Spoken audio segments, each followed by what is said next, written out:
On a beaucoup trop tendance à considérer que le sujet climatique est un sujet qui a été créé par l'Occident et qui est géré par l'Occident.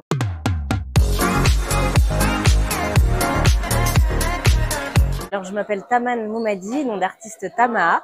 Je suis formatrice en dérèglement climatique, consultante climat et innovation et artiste, chanteuse, comédienne et fondatrice du projet African Loop.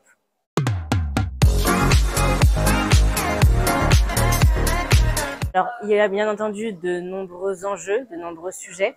Je crois que les pays africains font partie des pays les plus fragiles face aux conséquences du dérèglement climatique parce que les infrastructures ne sont pas toujours suffisamment solides et du coup, les populations sont les plus exposées. Par exemple, si on prend l'exemple du Sénégal, le Sénégal fait face à une forte érosion côtière, avec des maisons qui disparaissent, avec des populations qui sont fragilisées, fait aussi face à de la sécheresse, fait aussi face à un dérèglement des pluies assez fort qui impacte l'agriculture et qui du coup impacte l'économie et les populations et les citoyens tout simplement. Et je crois qu'un des autres enjeux, c'est un enjeu de compréhension du sujet et d'acceptation du sujet pour pouvoir réconcilier climat et développement. On a beaucoup trop tendance à considérer que le sujet climatique est un sujet qui a été créé par l'Occident et qui est géré par l'Occident.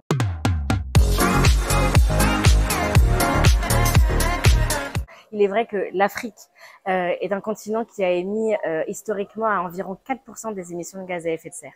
Donc c'est assez peu. Mais par contre, si on regarde les projections, on n'a pas le choix que de prendre en compte le sujet climatique dans les perspectives de développement pour faire en sorte d'avoir des solutions qui sont adaptées au dérèglement climatique, aux conséquences érosion côtière et toutes celles que je viens de citer. Parce que finalement, on parle de vie humaine en jeu.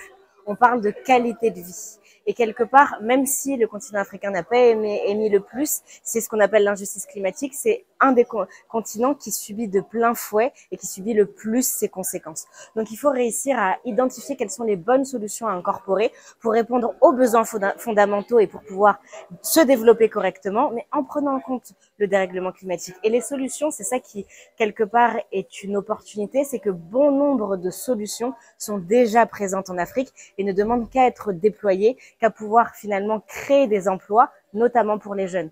Et donc c'est en ça que le climat est une opportunité d'emploi, une opportunité économique et une opportunité à saisir pour le continent africain.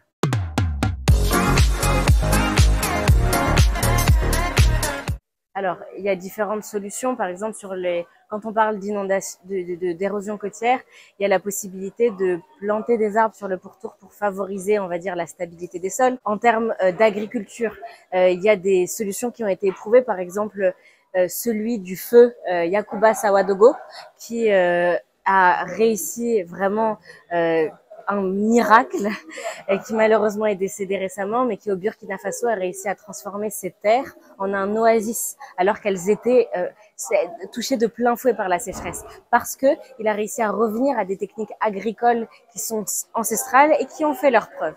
Et dans nombre de thématiques qui sont liées au développement, que ce soit l'habitat, que ce soit l'agriculture, que ce soit l'assainissement, il y a de ces solutions à récupérer et à déployer. En termes d'habitat, on a la possibilité d'utiliser des briques en terre, on a la possibilité de revenir à des logements qui sont un peu plus adaptés, etc., etc.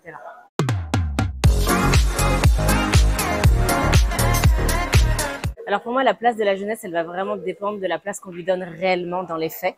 C'est-à-dire qu'on parle beaucoup de la jeunesse et c'est un terme qui est assez à la mode, on va dire. Mais dans les faits, quelle place on donne vraiment aux jeunes lorsque on donne des stages qui sont pas rémunérés, lorsque on fait des discussions avec les jeunes pour pouvoir influencer de près ou de loin les politiques publiques, mais finalement on ne revient pas avec les résultats, on ne crédite pas les jeunes qui ont donné leurs idées dans ces instances. Ou alors lorsque on est dans des situations où le droit d'aînesse s'impose et que du coup les jeunes n'ont pas tant leur place pour s'exprimer. Donc quelque part, je pense que la jeunesse est un atout, c'est un fait, et de toute façon on ne peut pas passer à côté. Ce sont les jeunes qui vont faire le monde de demain et qui font déjà le monde d'aujourd'hui. Mais par contre, il faut trouver des moyens pour, en fonction des des coutumes, en fonction des traditions qui ont été mises en place. Il faut trouver un moyen pour réussir à incorporer intelligemment la jeunesse, la voix de la jeunesse, la pensée de la jeunesse, et aussi trouver le moyen d'outiller intelligemment la jeunesse en cohérence avec les attentes du monde d'aujourd'hui et de demain. C'est-à-dire que quand on parle de dérèglement climatique, ce ne sont pas des notions qui sont suffisamment abordées à l'école. Ce ne sont pas des notions qui sont suffisamment connues. Donc, il faut réussir à former la jeunesse pour comprendre quelles sont les conséquences du dérèglement climatique qui nous attendent. Il faut former la jeunesse pour pouvoir être équipée sur des métiers techniques afin de pouvoir mettre en place des panneaux solaires, afin de pouvoir mettre en place de l'agriculture biologique, etc., faire de la construction en terre cuite, en terre crue. En bref, toutes ces solutions dont on parle, qui va les mettre en place si on n'est pas formé?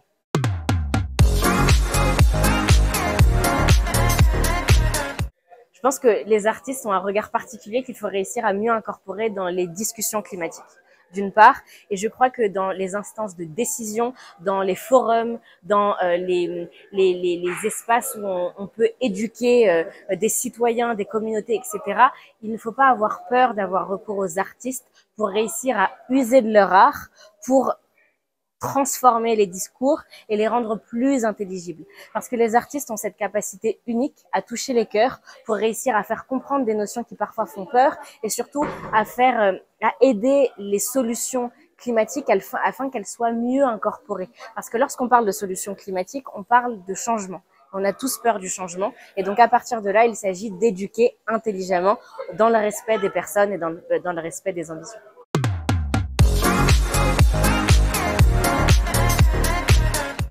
La ville africaine de demain, c'est une ville qui sera résiliente face aux conséquences du dérèglement climatique et créative par rapport aux défis qui commencent à être de plus en plus visibles.